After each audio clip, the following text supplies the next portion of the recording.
अस्सलाम वालेकुम नाज़रीन, पॉलिटिकल टॉक शो में आपको कहेंगे खुश आमदीद। मैं हूं आपकी होस्ट कौकब फारूकी। प्रोग्राम में सबसे पहले बात करेंगे आज के दिन की मुनासबत से हवाले से। मुल्क भर में मुफक्किर पाकिस्तान और शायर मशरिक डॉक्टर मोहम्मद अल्लामा इकबाल का यौम पैदाइश जो है वो मनाया जा रहा है। हर साल 9 नवंबर को पूरे पाकिस्तान में शायर मशरिक अल्लामा मोहम्मद इकबाल के यौम पैदाइश को जो है वो मनाया जाता है। अल्लामा इकबाल की शोहरत जहाँ मुसलमानों के मौजूदा दौर में मसनहाना किरदार थी, वहीं क़याम पाकिस्तान में एक मुमताज़ शख्सियत भी थी। उन्होंने अपने खुतबा इलाहाबाद में मुसलमानों की अलग मुमलिकत का जो पूरा नक्शा पेश किया था वो हम सब के सामने है। वो हम लोग हर साल जो है वो सुनते भी आते हैं और हमने पढ़ा भी है बहुत ज़्यादा। और मज़ीद भी प्रोग्राम में जो है दीगर इशूज़ पर भी बात करेंगे। तजावुज़ात का इशू जो चल रहा है उस पर भी बात करेंगे। नशे की लत में जो आदी होते जा रहे हैं उन पर भी बात करेंगे। और बहुत सारा जो मुल्की सिनेरियो चल रहा है सियासत के हवाले से उस पर भी बात करेंगे। हमारे साथ प्रोग्राम में गेस्ट मौजूद हैं, सीनियर एनालिस्ट हैं, हमेशा की तरह अपना तजिया जो है वो आप तक पहुंचाते हैं। ज़बरदस्त किस्म का इनका तजिया होता है, कमर थल्लो साहब। और इसी के साथ ही मौजूद हैं national youth assembly cabinet member जो हैं उमैर आमिर मकसूदी। बहुत शुक्रिया आप दोनों का प्रोग्राम में आए। सबसे पहले सर मैं बात करूंगी, आज यौम इकबाल जो है वो मनाया जा रहा है, क्या कहेंगे? बचपन से हम पढ़ते आ रहे हैं और आपने भी बखूबी पढ़ा है। जैसे कि प्रोग्राम से पहले आप बात कर रहे थे कि आप बड़े डिबेट कॉम्पिटिशन में भी हिस्सा लेते थे, तो क्या कहेंगे? देखें, अल्लामा इकबाल की जो शख्सियत है, मेरा ख्याल है कि अल्लामा इकबाल की शख्सियत पे बड़े बड़े लोग भी बात कर चुके हैं, करते रहते हैं जी। और उसकी शख्सियत को आज तक कोई भी डिस्कवर नहीं कर पाया मुकम्मल तौर पे। सही, मुकम्मल तौर पे अल्लामा इकबाल की शख्सियत को आज तक किसी ने डिस्कवर नहीं किया। आप उनके अशार को देखो, आज उसका 141वां यौम वो पैदाइश मनाया जा रहा है। मतलब तकरीबन इतने टाइम के बाद भी उस दौर में भी जो उन्होंने अशार की सूरत में हमारे लिए, मुसलमानों के लिए, हमारी कौम के लिए, तमाम दुनिया के लिए जो उन्होंने पैगामात दिए हैं, वो ऐसा लगता है कि जैसे आज जिस दौर से हम गुजर रहे हैं शायद उसी के लिए उन्होंने बनाए थे। बिल्कुल, जैसे कि उन्हें पता था कि अब आने वाला दौर जो है वो इस तरह का होगा। क्यों कि उसको मुफक्किर क्यों कहते हैं?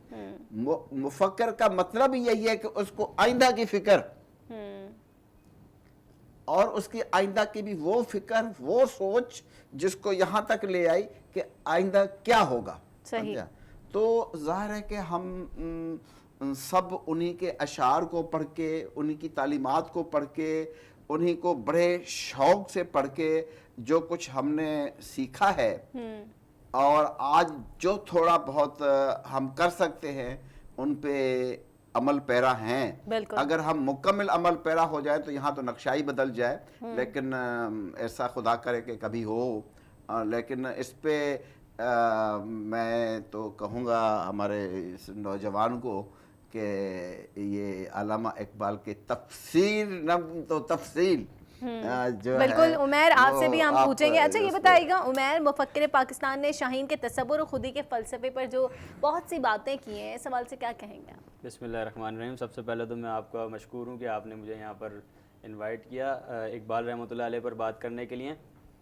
देखिए, जिस तरह आपने बताया कि खुदी के ऊपर ना, तो अल्लामा इकबाल रहमतुल्लाह अलैह की जो शायरी और फ़लसफ़े और का जो मुफक्किराना तर्ज़ अमल था, उसकी इब्तिदा भी खुदी से उन्होंने की और उसका वस्त भी खुदी था और उसकी इंतहा भी खुदी थी। अब सवाल ये पैदा होता है कि इकबाल रहमतुल्लाह अलैह ने अपने मुफक्किराना अंदाज़ और अपनी फ़िक्र की मरकज़ी हैसियत खुदी को क्यों दी?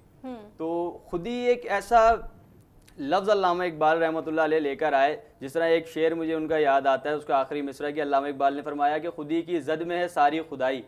और इससे पहले मैं आपको एक और बात बताऊं कि अल्लामा इकबाल रहमतुल्लाह अलैह की जो फ़िक्र की जो सबसे पहली वस्त ऊपर लेवल के ऊपर जो चीज़ थी वो ये थी कि उनको यही फ़िक्र खाई जाती थी कि बर्र सग़ीर के मुसलमानान हिंद तालीमात इस्लामी और तालीमात कुरान से जो है दूर से दूर हटते जा रहे हैं।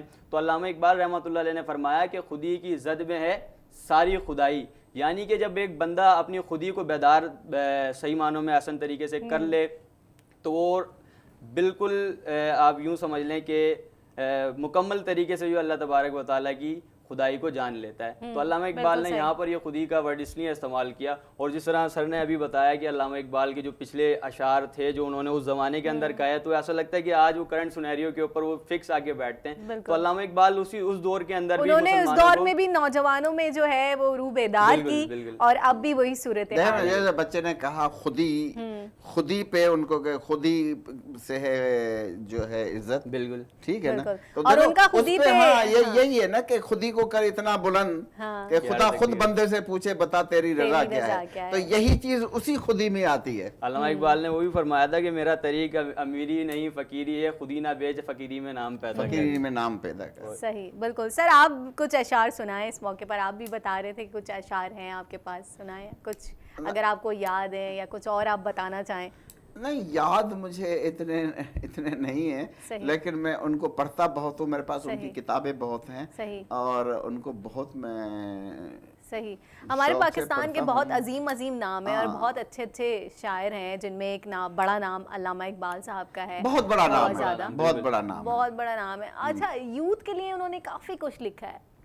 बिल्कुल।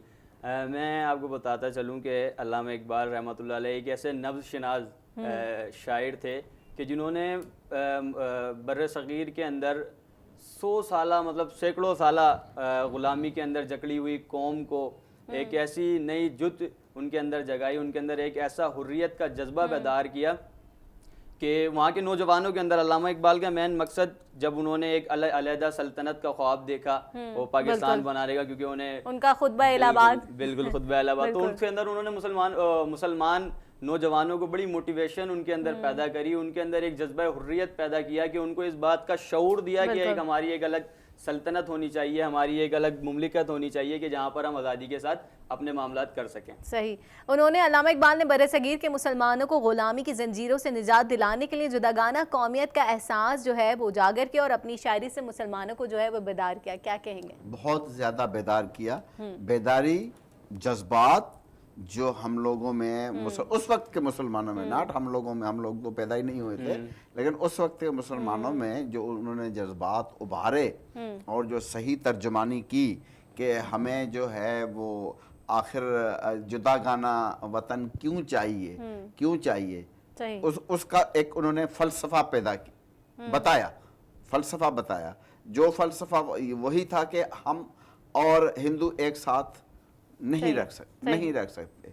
इसीलिए नहीं रह सकते कि हमारा रहन सहन हमारी दूसरी डिफरेंट है और हम नजरियाती तौर पे एक दूसरे के इतना वैसे फिजिकली करीब हैं, लेकिन नजरियाती तौर पे हम इतना दूर हैं कि वो हम कभी भी इस चीज़ को मीट नहीं कर पाएंगे। इसीलिए बेहतर है कि एक हमारा जुदागाना वतन होना चाहिए जिसमें जो सिर्फ मुसलमानों की अपनी हुकूमत होनी चाहिए।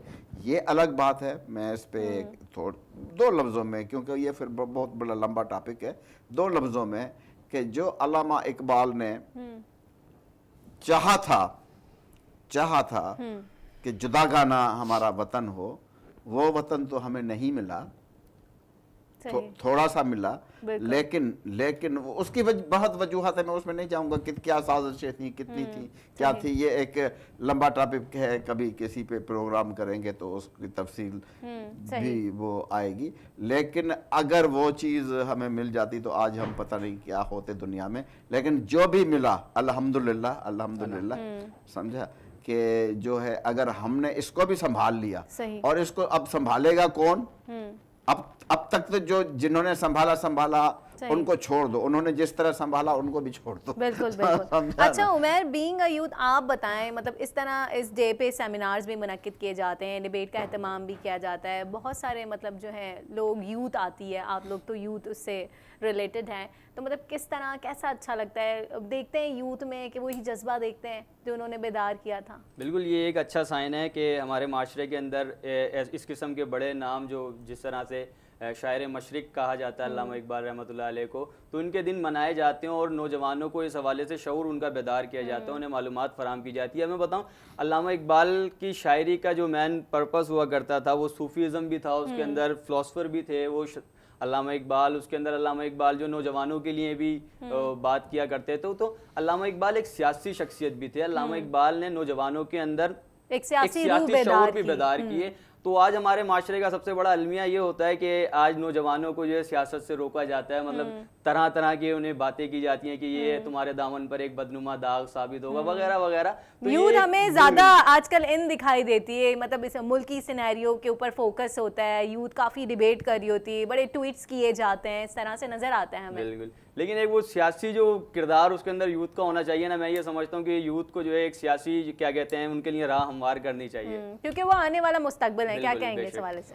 دیکھیں, میں یوتھ اور خاص طور پہ یہ بھی بات کہوں گا کہ انہوں نے چھوٹے چھوٹے بچوں کے لیے بھی بہت کچھ لکھا ہے, نظمیں اور یہ وہ لکھی ہے.